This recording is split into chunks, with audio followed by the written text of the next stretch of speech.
कृष्ण प्रेम धारा ट्रस्ट प्रस्तुत करते हैं कार्यक्रम समर्पण।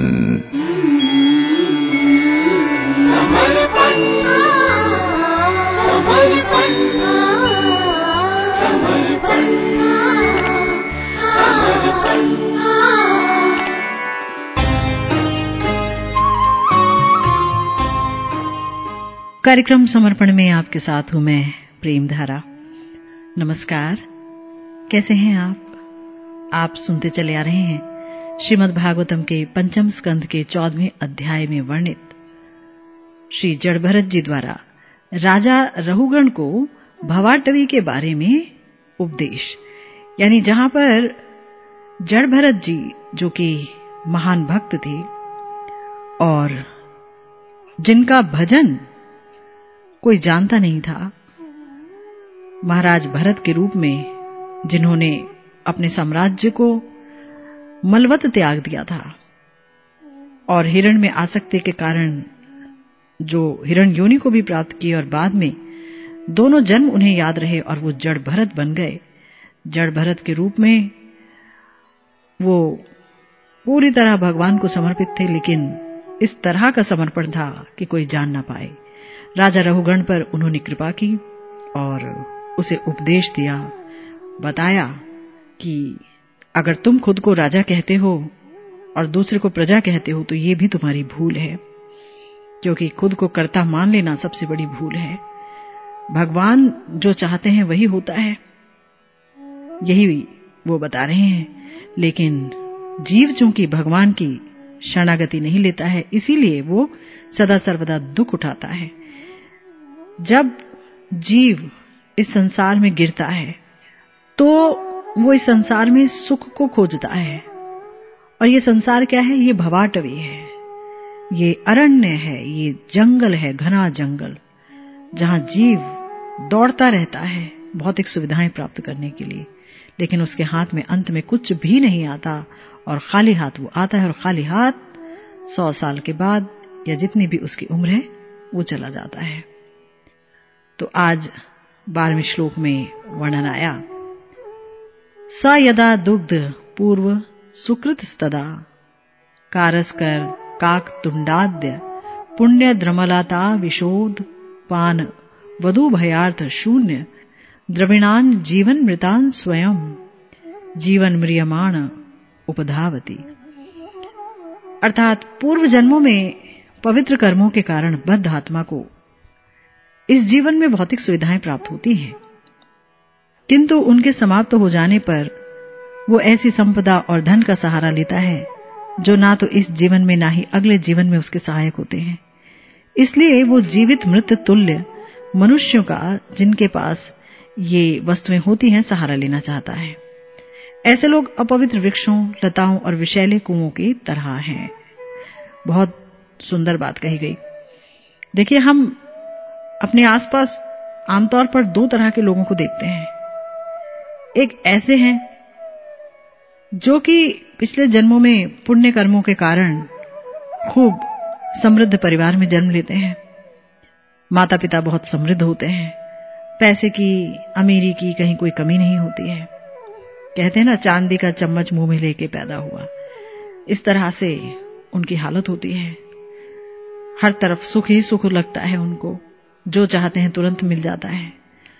तो उनको अगर बता दिया जाए कि इस जीवन में बहुत दुख है तो वो विश्वास नहीं करते हैं, क्योंकि आंख खोलते ही सुख है, गाड़ी है, बंगला है, लोग हैं, बचपन में ढेर सारे खिलौने हैं और ढेर सारे लोग हैं खिलाने के लिए। तो खुद को ही एक प्रकार से भगवान समझ लेते हैं, है ना। अगर उन्हें बताया जाए कि आप बद्ध आत्मा हैं, आप बंधन में हैं, आप शरीर के भी बंधन में, ये शरीर भी जो है एक तरीके से कैद खाना है। ये जो जड़ शरीर है ये बहुत दुखद अवस्था है, इससे पार पाना चाहिए, चिन्मय शरीर को प्राप्त करना चाहिए भगवत सेवा के लिए। तो वो ये सब बातों को कपोल कल्पना की तरह समझेंगे, तो भौतिक सुविधाओं में एकदम रम जाएंगे। और जब किसी कुकर्म की वजह से या प्रारब्ध की वजह से या ऐशो आराम परिस्थिति की वजह से सारा धन जब उनका लुट जाता है, तब वो ऐसे धन का सहारा लेते हैं, क्योंकि धन के बगैर जी नहीं सकते हैं। पर इस प्रकार का धन कमाते हैं, इस प्रकार के कार्य करते हैं जो उनके पापों को बढ़ा देता है, जो बड़े ही पापमय कार्य हैं। तो ऐसा धन तो ना उनके इस जीवन में सहायक होता है कि भाई इस जीवन को ही बहुत अच्छे से बिता लें, और अगला जीवन वो तो कुछ भी मिल सकता है 84 लाख योनियों में, तो ये धन वहां भी काम में नहीं आता है। तो वो सोचता है कि ऐसे लोगों का सहारा लूं जिनके पास मेरी भौतिक सुविधाओं वाली वस्तुएं हैं। और ऐसे जो लोग होते हैं उनके लिए कहा गया वो जीवित मृत तुल्य हैं ऐसे मनुष्य। क्यों? क्योंकि वो भगवान के भजन से बिल्कुल अलग हैं। उनको भगवान के बारे में नहीं पता है, वो जानना भी नहीं चाहते हैं। तो जो लोग पुण्य कर्मों के द्वारा कमाए गए धन और वैभव का दुरुपयोग इंद्र तृप्ति के लिए करते हैं, तो ये समझ लीजिए इसका मतलब ये है कि वो विषैले वृक्ष के फलों का ही आस्वादन करते हैं, है ना?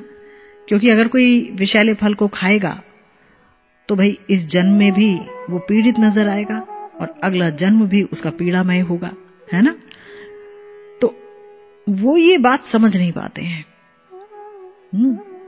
लेकिन अगर कोई इंसान खूब कमा रहा हो, बहुत पैसा हो उसके पास, और उसे कहीं से किसी महत कृपा की वजह से सद्बुद्धि आ जाए कि इतना जो पैसा है भगवान ने हमें दिया है, इसका हमें सदुपयोग करना चाहिए, हमें इसका उपयोग भगवान के भजन के प्रसार में करना चाहिए, प्रचार में करना चाहिए, भगवान के भजन में करना चाहिए।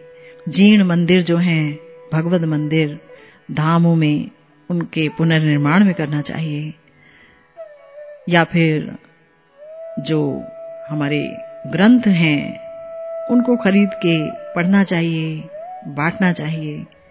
भगवान ने कहा है ना गीता में कि भाई अगर तुम जो कुछ भी कमाते हो, जो कुछ भी फल तुम्हें मिलता है अपनी कमाई का, वो मुझे समर्पित कर दो।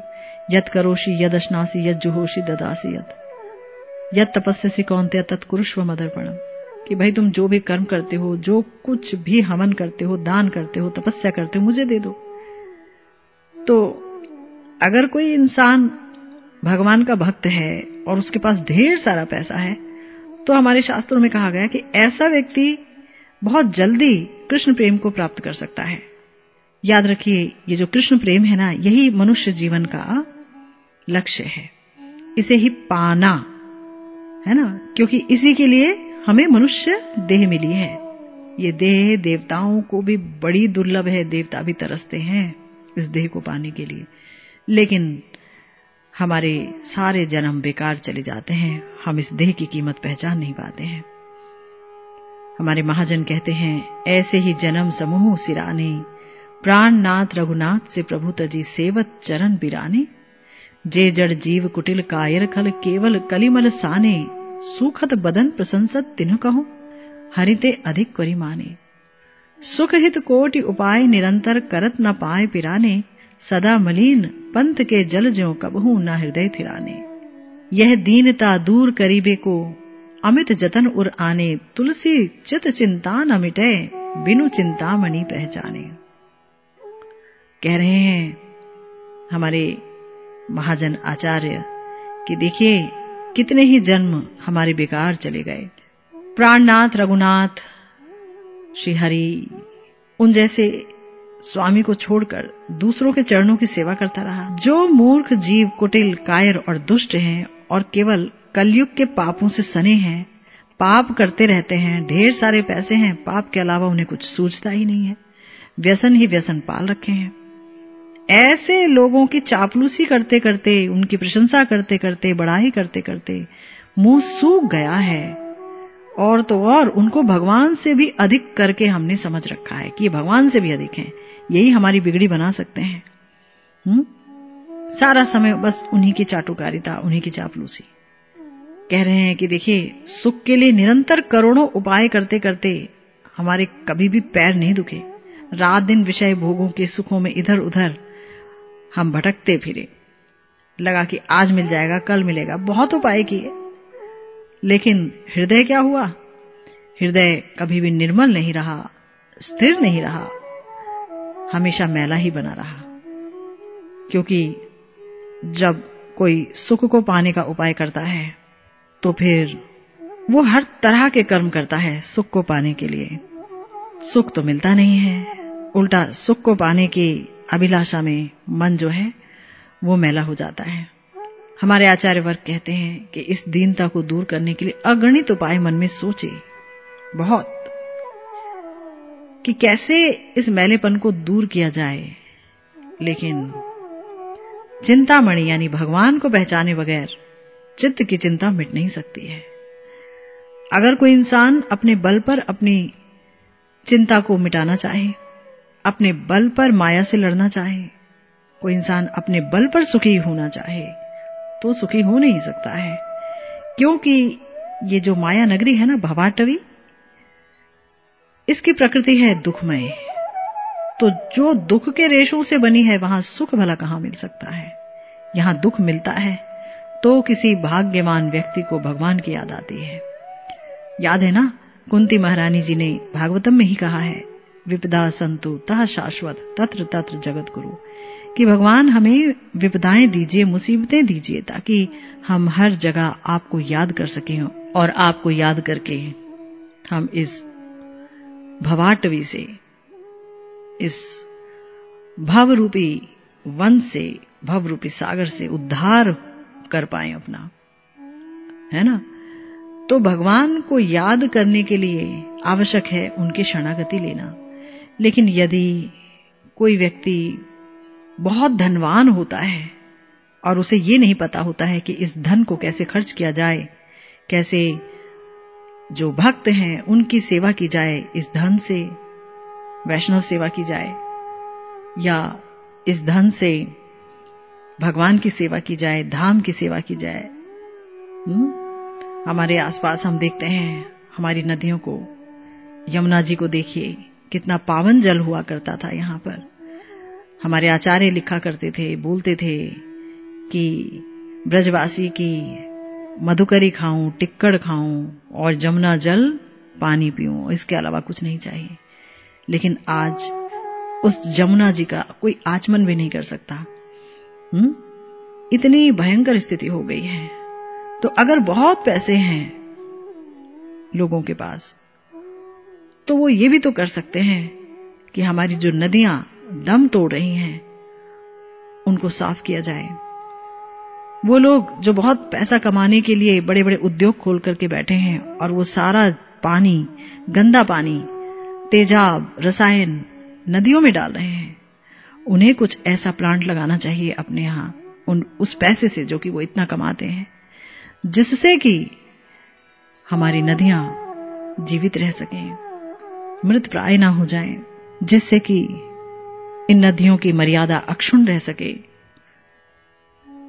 तो बहुत पैसा वाला व्यक्ति बहुत जल्दी भगवान के करीब आ सकता है, लेकिन लोग आमतौर पर ऐसा करते नहीं हैं।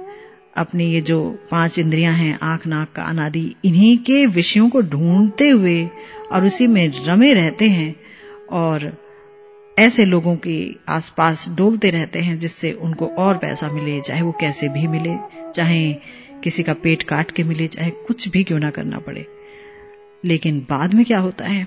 बाद में पता चलता है कि हमारे कर्मों की गठरी बहुत भारी हो गई, पाप ही पाप कमा लिए हमने पैसे कमाने के चक्कर में, और अब जाने की बेला आ गई, उन पैसों पर किसी और ने अधिकार कर लिया, हाथ तो बस खाली रह गया और मन भारी हो गया, और उसी भारी मन से, उसी खाली हाथ से इस देह से प्राण विदा ले लेते हैं।